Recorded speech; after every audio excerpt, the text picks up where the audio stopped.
What is an overhaul?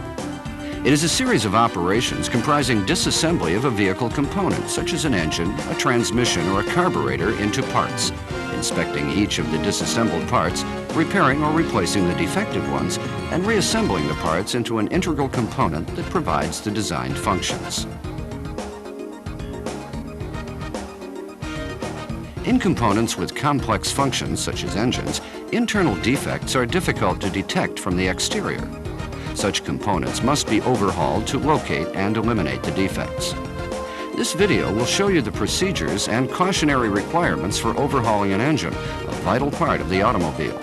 The 4AF engine model will be used as an example.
This checking and adjustment must be carried out after assembling each engine, not after assembling all the engines.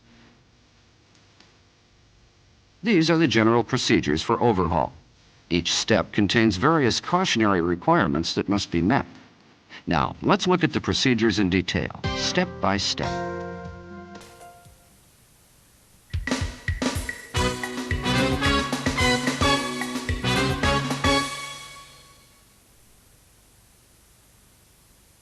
To find the cause of any engine defect, you must have an accurate understanding of the type of defect. This will enable you to decide which parts of the engine should be disassembled and inspected. Different parts must be disassembled, depending on whether the defect is electrical or mechanical. It must also be determined whether the engine should be overhauled in place on the vehicle or dismounted from the vehicle. The method of defect condition assessment procedures vary depending on the type of defect. If the compression pressure is low, for instance, check whether the pressure is low for all cylinders or for one cylinder only. Whether or not the pressure rises when oil is injected through a spark plug hole.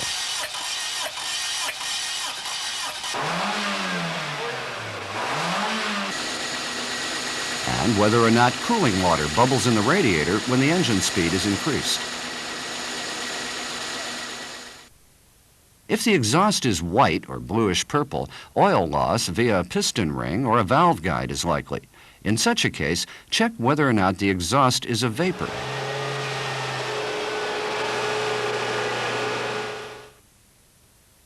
and whether or not the spark plug is soiled with carbon or wet with oil. This will enable you to narrow the range of suspect parts, saving time and labor and minimizing mistakes. Be sure to understand the engine's condition before disassembling.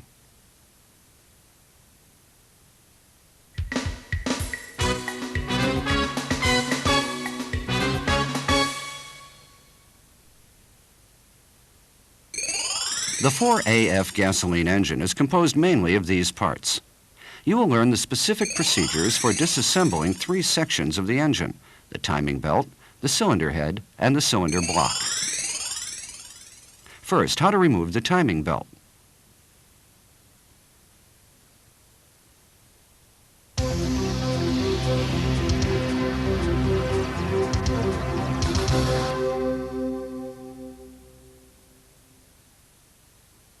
First, loosen the alternator and remove the drive belt and water pump pulley.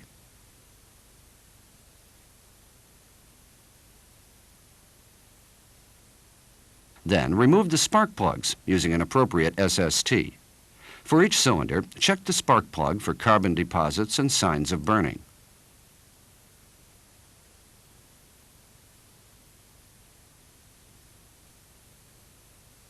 Remove the cylinder head cover.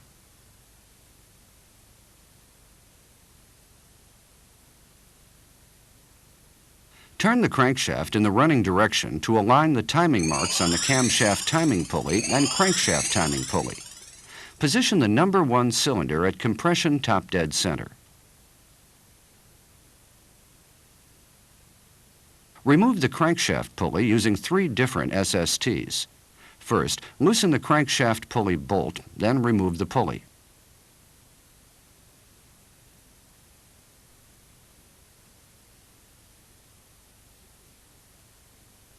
Remove the timing belt covers and timing belt guide.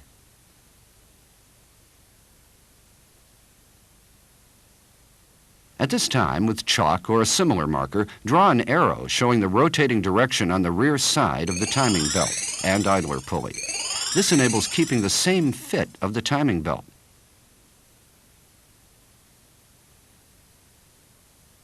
Loosen the idler pulley bolt. Loosen the timing belt and temporarily tighten the bolt. Then remove the timing belt and idler pulley. Be careful not to bend or twist the timing belt excessively. Do not allow the belt to come into contact with water, oil, or steam. Remove the crankshaft timing pulley and camshaft timing pulley. This completes removal of the timing belt.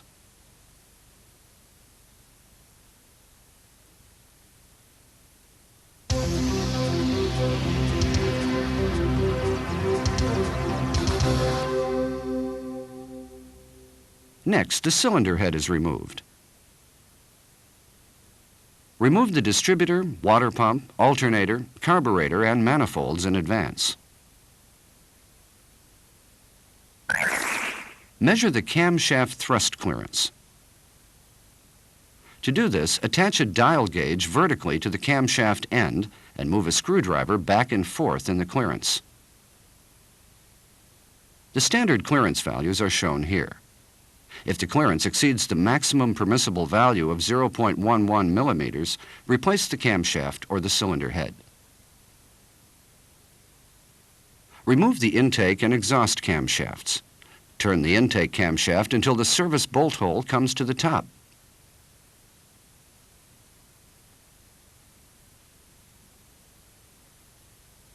With the service bolt hole in this position, the number 1 and number 3 cylinder cam lobes will push their valve lifters evenly, minimizing the load from the valve.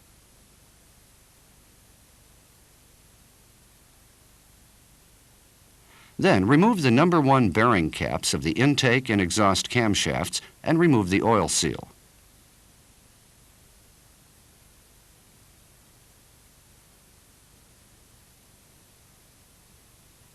Holding the intake camshaft with a wrench, secure the subgear to the driven gear with a service bolt.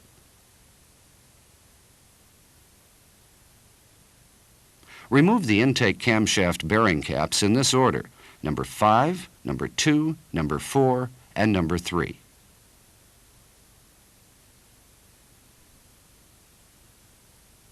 To remove the bearing caps, uniformly loosen the bearing cap bolts little by little. For the number 3 bearing cap particularly, loosen the bolts very carefully, little by little, in several passes, so that excessive force is not applied to the thrust portion.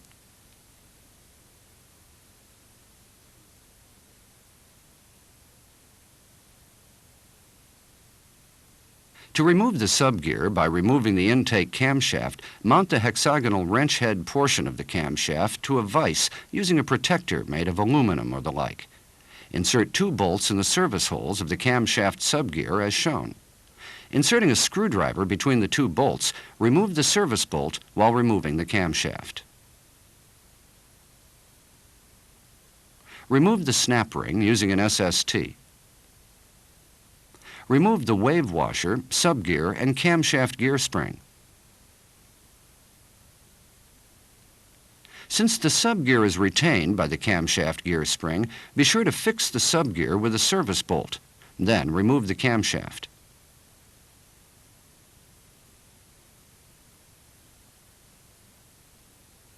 To measure camshaft gear backlash, reinstall the intake camshaft with the subgear removed and the bearing caps on the cylinder head. Moving the camshaft, measure the backlash with a dial gauge applied vertically to the teeth surface of the exhaust camshaft gear. The maximum permissible backlash is 0.3 millimeters. Turn the exhaust camshaft so that its knock pin comes to the position shown, allowing the number 1 and number 3 cam lobes to push their valve lifters evenly. Remove the exhaust camshaft bearing caps in this order: number 5, number 2, number 4, and number 3. When removing the number 3 bearing cap, loosen the bearing cap bolts little by little, carefully, in several passes, as with the intake camshaft bearing caps. Now the camshafts have been removed. During these procedures, be careful not to apply excessive force to the camshafts or damage the thrust portion on the cylinder head side with a tool or other object. This could cause problems such as camshaft seizure or breakage after the engine is reassembled. Now the cylinder head's removed. Using an SST, loosen and remove the 10 cylinder head bolts in this sequence.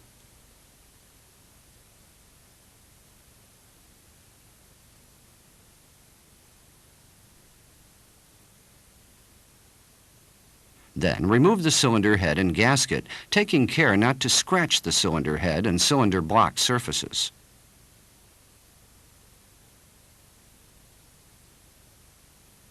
Disassemble the cylinder head. First, remove the valve lifters.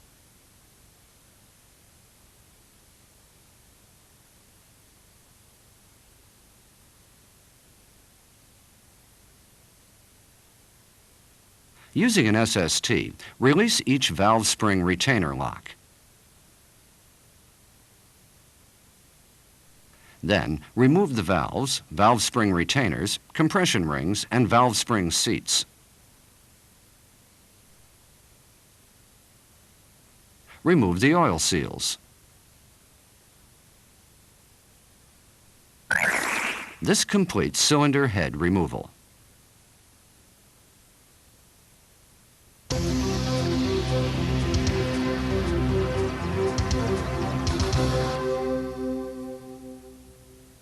Now let's look at the procedure for removing the cylinder block. First, disconnect the oil pan from the cylinder block using an SST. Then remove the oil strainer, the oil pump,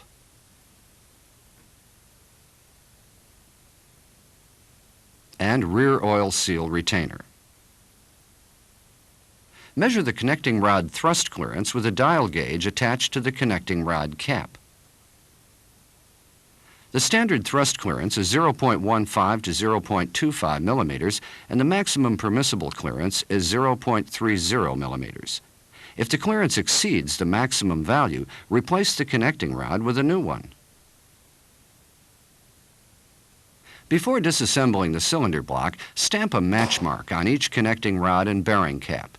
For example, stamp 1 mark on the number 1 connecting rod and bearing cap, 2 marks on the number 2 connecting rod and bearing cap, and so on. This helps ensure correct reassembly.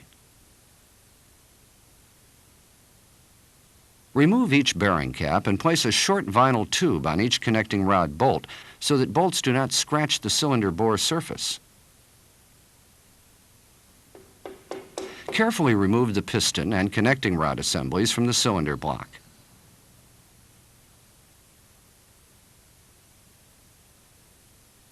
Before removing the crankshaft, measure the crankshaft thrust clearance with a dial gauge. The standard clearance is 0.20 to 0.22 millimeters, and the maximum permissible clearance is 0.30 millimeters. If the clearance exceeds the maximum value, replace the thrust washers. Remove the crankshaft. Gradually loosen and remove the crankshaft bearing caps in this order.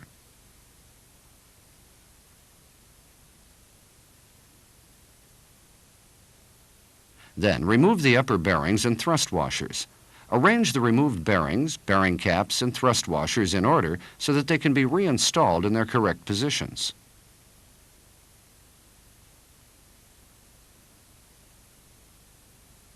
Here, let's look at the method of measuring the oil clearance of each crankshaft bearing.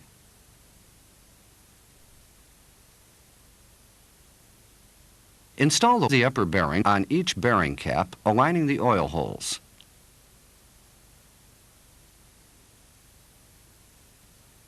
Place the crankshaft on the cylinder block. After cleaning the journal bearing with waste cloth, set a piece of plastic gauge axially on the crank journal and install the bearing cap.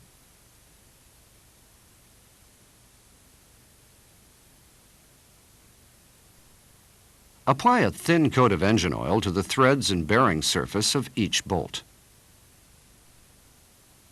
Do not turn the crankshaft during measurement.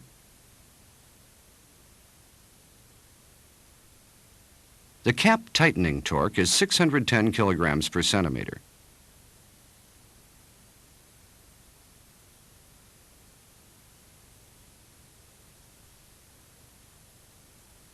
Remove the bearing cap and measure the width of the plastic gauge at the widest portion.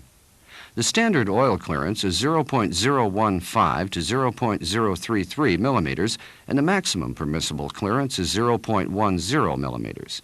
If the oil clearance exceeds the maximum value, replace the bearings. Also, measure the oil clearances of the connecting rod bearing and camshafts using the same method, using plastic gauge.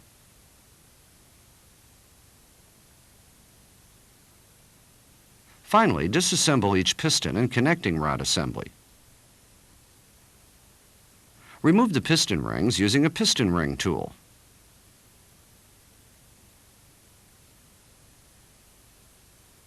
Using 4 different SSTs and a press, remove the piston pin from each piston. To do this, set the SSTs at these positions to ensure that the load is applied vertically to the piston pin. Never pry the piston pin, or it could become unremovable. Slowly and carefully apply pressure to remove the connecting rod from the piston.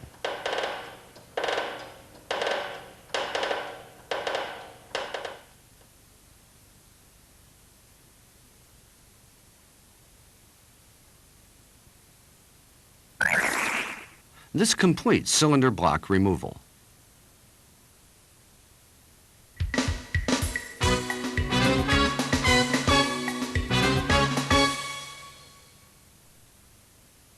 Be sure to arrange all removed parts in the correct order to save labor and time in later reassembly, as well as to avoid incorrect reassembly. Place the removed parts on a parts stand or arrange them in order with a numbered slip on each part. Return each removed machine screw or pin to the part from which it was removed.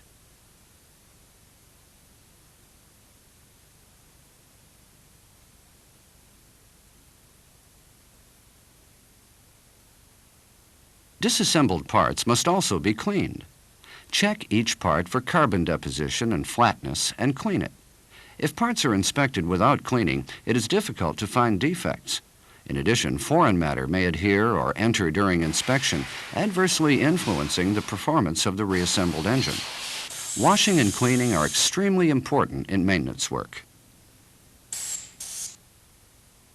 Now, let's look at the inspection methods. As advised earlier, you must inspect parts as they are removed. You will waste time if you inspect parts after disassembling the engine completely. Master the inspection method so that you can inspect parts while removing them.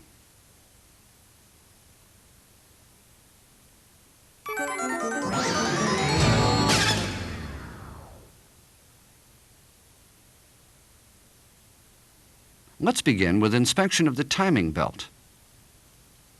Visually, thoroughly inspect the removed timing belt.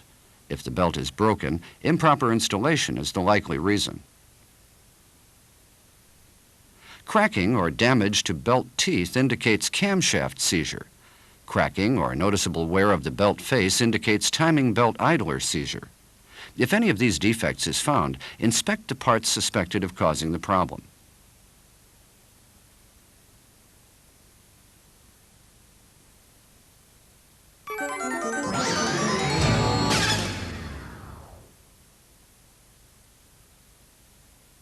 The cylinder head and the cylinder block are inspected at the same time. First, check the cylinder head and cylinder block for cracks and damage. If the cooling water level is abnormally low, or if the engine oil is opaque, damaged parts are likely. Check for cracks and other damage visually or with a dye penetrant. Cracks appear as red lines like these. Similarly, check each connecting rod and the crankshaft for cracks and damage. Next, inspect the cylinder head and cylinder block surfaces for deformation. First, measure cylinder head surface warpage on the combustion chamber side at the 6 positions shown, using a thickness gauge and a steel precision straight edge. The maximum permissible warpage is 0.05 millimeters. Also, measure surface warpage on the manifold side. The maximum permissible warpage is 0.10 millimeters. Next, measure cylinder block top surface warpage. The maximum permissible warpage is 0.05 millimeters. For any of these surfaces, if warpage exceeds the specified maximum value, grind to correct it or replace the part.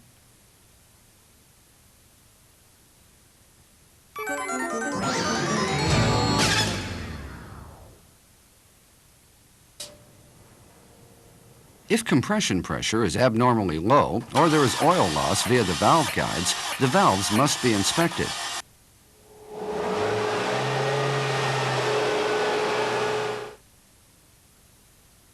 First, check each valve face and stem for damage and streaking. Then, measure the overall length of each valve. The minimum permissible length is 90.95 millimeters for the intake valve and 91.40 millimeters for the exhaust valve.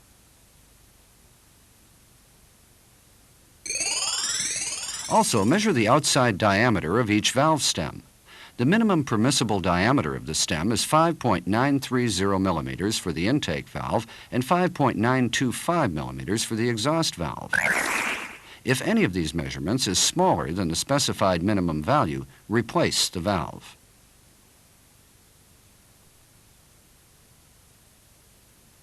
Using a caliper gauge, measure the inside diameter of each valve guide stem. This measurement must be taken in 2 directions at a total of 6 positions. The standard inside diameter is 6.01 to 6.03 millimeters. If the measurement exceeds the standard range, replace the valve guide stem.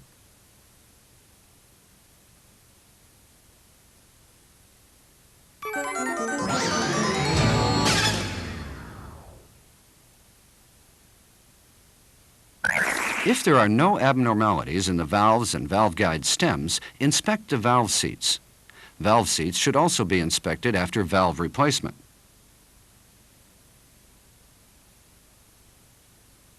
Apply a thin coat of red lead primer to the valve face.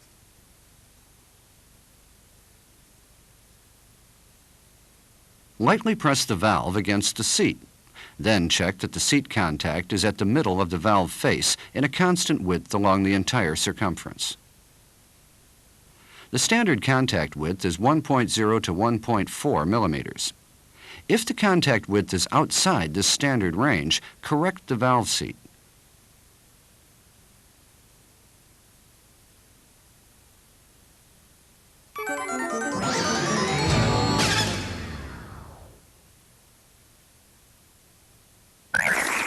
If the cylinder head makes an abnormal noise, the camshafts must be inspected.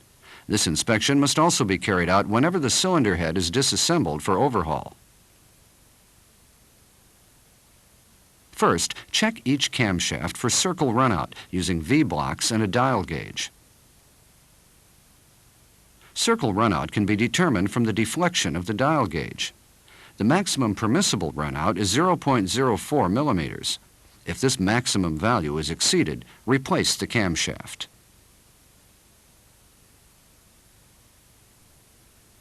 Next, measure the cam lobe height with a micrometer. The standard height is as shown. If the height is smaller than the minimum permissible value, replace the camshaft.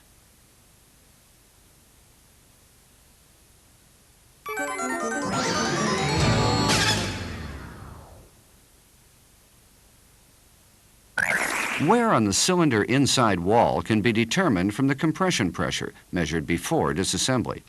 Normally, the cylinder inside wall tends to wear more in the upper portion, especially in the piston thrust direction. If a piston ring is broken and seized, or if the engine overheats, the cylinder inside wall can be damaged or seize up. It is necessary to check the cylinder bore wall for wear and damage. Using a cylinder gauge, measure the cylinder inside diameter in the upper, middle, and lower portions, each in 2 directions, for a total of 6 positions. Subtract the minimum measurement from the maximum. If the difference is greater than 0.2 millimeters, bore the cylinder.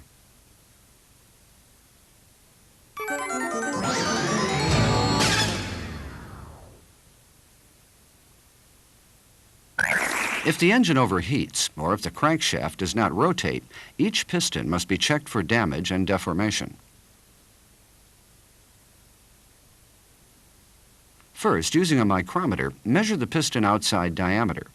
With the piston upside down, measure the piston diameter in the thrust direction, 38.5 millimeters from the piston's bottom edge.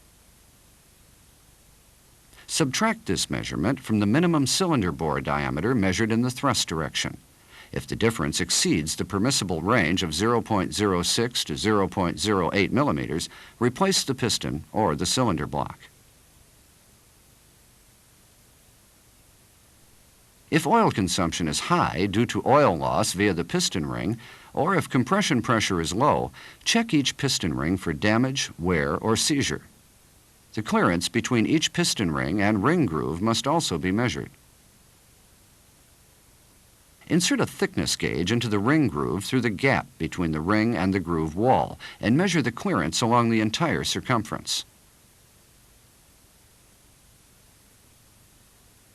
Also, measure the piston ring end gap with a thickness gauge. For measurement in the cylinder bore portion with the least wear, use a piston to push the piston ring into the cylinder bore to an 87 millimeter depth from the cylinder block's top surface.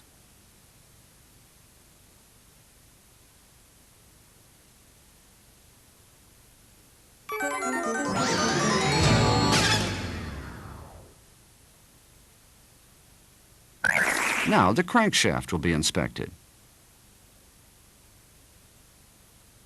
First, inspect the crank journals and pins for damage and seizure.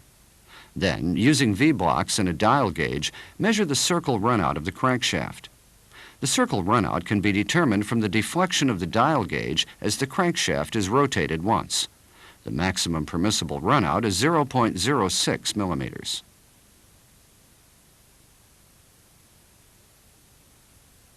Using a micrometer, measure the crankshaft diameter at these journal and pin positions.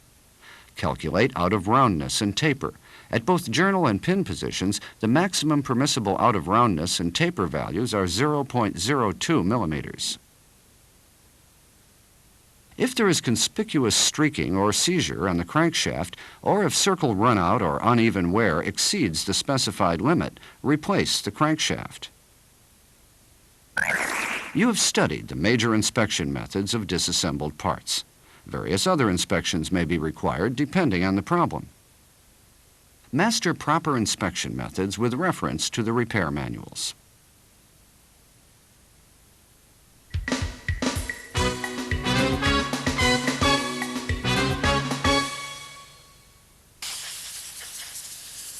After the disassembled parts have been inspected and corrected, they are to be reassembled into an engine unit. In reassembly, check each part carefully for foreign matter. Clean the rear side of each bearing to remove dust and grease. Using compressed air, remove foreign matter from each oil hole and bolt hole of the cylinder block. This video will show the specific reassembly procedures for 3 sections: the cylinder block, the cylinder head, and the timing belt.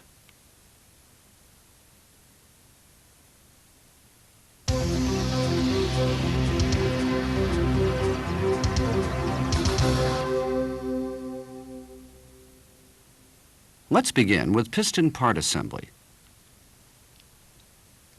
Using 5 different SSTs and a press, join each piston and connecting rod. Be careful not to deform the piston. Align the front marks of the piston and connecting rod.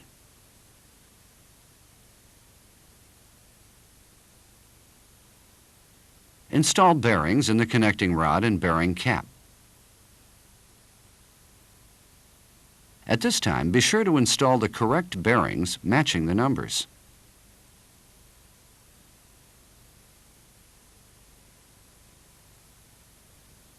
Install piston rings using a piston ring tool. Be careful to install the correct piston rings. At this time, ensure that the front mark of each piston comes at the front and that the piston ring end gaps are positioned as shown. Next, crankshaft parts will be installed. Aligning the oil holes, install the upper bearings with oil grooves on the cylinder block. Install the lower bearing in each bearing cap. Also, be sure to install the correct bearings matching the numbers.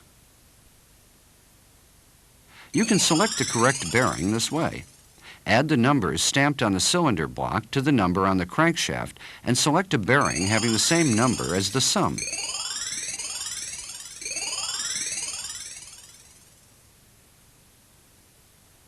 In the present engine, for example, 2 is stamped on the cylinder block and 0 on the crankshaft for the number 2 main journal.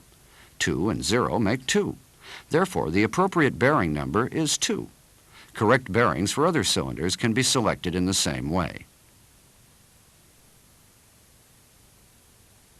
Install the upper thrust washers on both sides of the number 3 journal of the cylinder block with the oil grooves facing outward.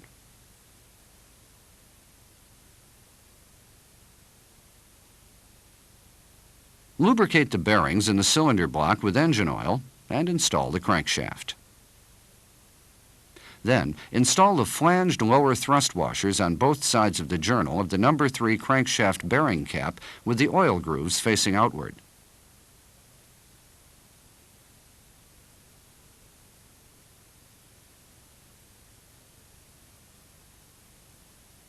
Set the bearing caps in numerical order with the arrows facing the front.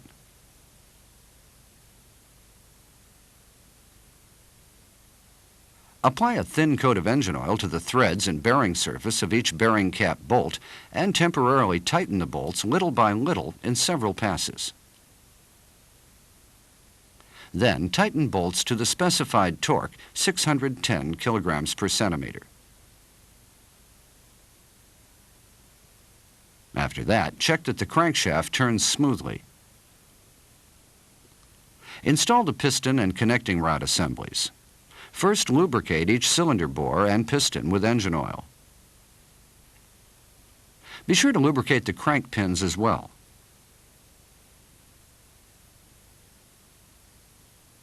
Using a piston ring compressor, push each piston and connecting rod assembly into the appropriate cylinder. Place a short vinyl tube on each connecting rod bolt to prevent damage to cylinder inside wall and crank pin. Install a bearing cap on each connecting rod with the front mark facing forward.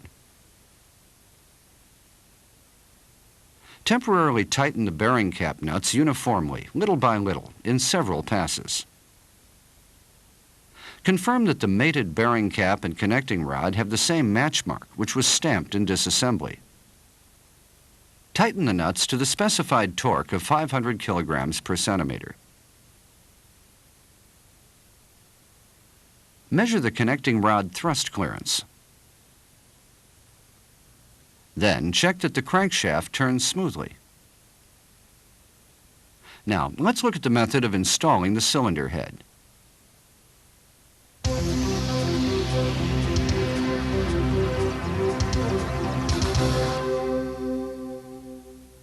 Removed gaskets and oil seals must all be replaced with new ones. Prepare new gaskets and oil seals before beginning cylinder head installation.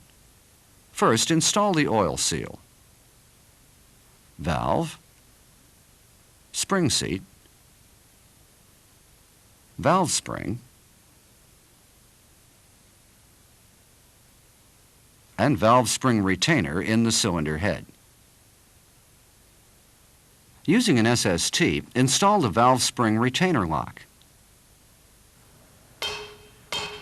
Lightly tap the valve stem top with a plastic-faced hammer to ensure a proper fit.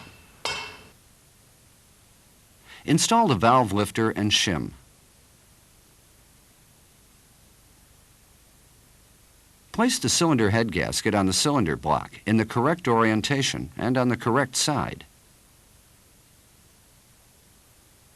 Place the cylinder head in position on the cylinder block. At this time, do not slide the cylinder head on the cylinder block because the cylinder head's bottom face could be scratched by the knock pins. Lubricate the cylinder head bolt threads with engine oil and set the bolts in the bolt holes. Using an SST, tighten the bolts little by little in this sequence in several passes. The specified tightening torque is 610 kilograms per centimeter. For a 4AFE engine, the method called yield point fastening is used to tighten the cylinder head bolts. First, tighten the cylinder head bolts to the specified torque of 300 kilograms per centimeter using an SST. After tightening the bolts, mark each bolt head with paint at a point toward the cylinder head front as shown. Then turn the bolts 90 degrees and another 90 degrees in this sequence to retighten. Cylinder head bolt tightening is complete when the front mark on each bolt head has been turned 180 degrees from the original position. Next, install the exhaust camshaft on the cylinder head, taking care of the knock pin position.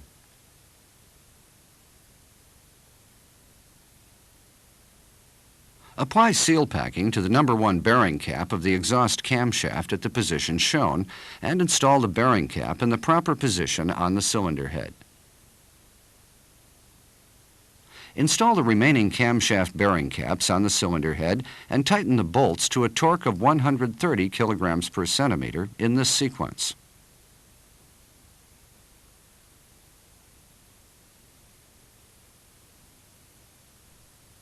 Apply MP grease to the entire lip circumference of a new oil seal. Using an SST, insert the oil seal as deeply as possible into the cylinder head. Rotate the exhaust camshaft so that the installation mark is positioned as shown. Install the intake camshaft according to the installation mark.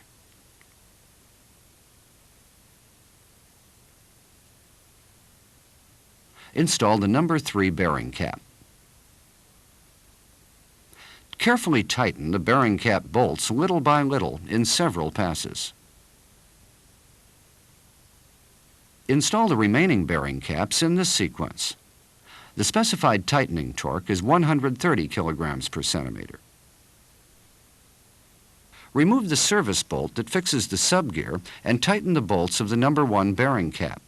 This completes installation of the camshafts.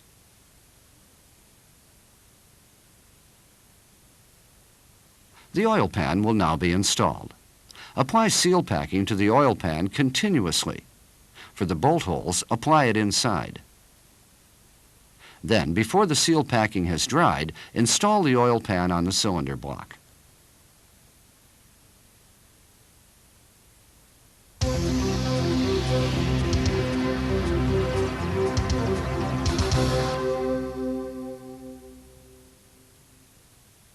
Now, let's look at the procedures for installing the timing belt.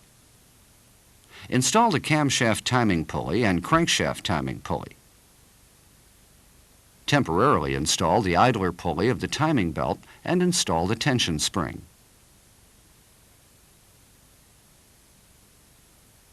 Position each timing pulley at the top dead center mark and set the number 1 cylinder at compression top dead center.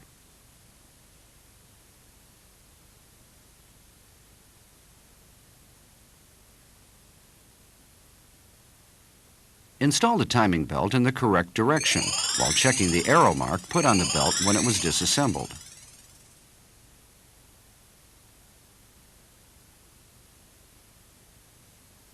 Loosen the idler pulley bolt and tighten the timing belt. Temporarily tighten the crankshaft pulley bolt. And turn the crankshaft 2 times in the forward direction.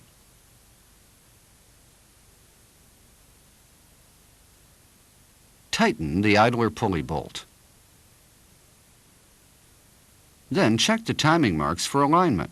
If they're not aligned, remove the timing belt and reinstall it. Tighten the idler pulley bolt to the specified torque of 375 kilograms per centimeter. Install the timing belt guide and timing belt covers.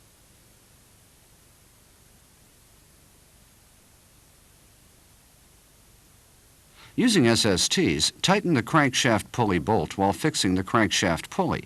The tightening torque is 1,200 kilograms per centimeter. You have now learned the procedures for installing the cylinder block, cylinder head, and timing belt. For further details and tips on each installation method, refer to the appropriate repair manuals.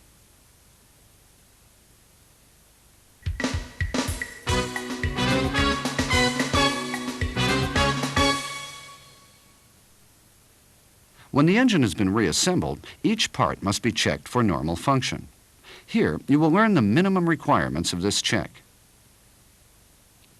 The valve clearance must be checked first.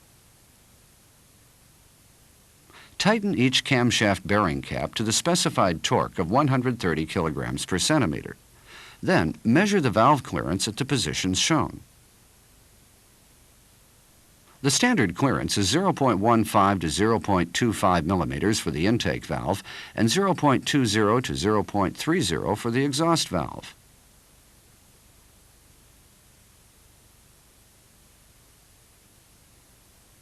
If the standard clearance value is not met, replace the shim using an SST and adjust the clearance.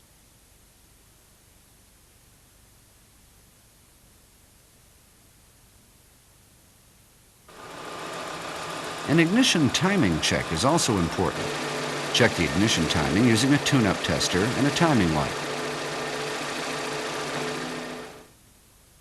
For an EFI engine, check the idle ignition timing with the check connectors TEI and E1 linked by a check wire harness.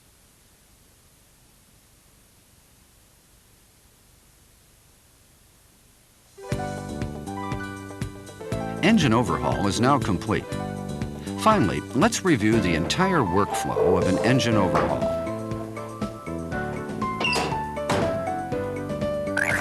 Before disassembly, the engine's condition must be understood. Then disassemble the engine while inspecting each part removed. Then sort and clean the removed parts and reassemble them. Finally, each part of the reassembled engine must be checked as to function and adjustments made if necessary. Each of these steps must be carried out very carefully.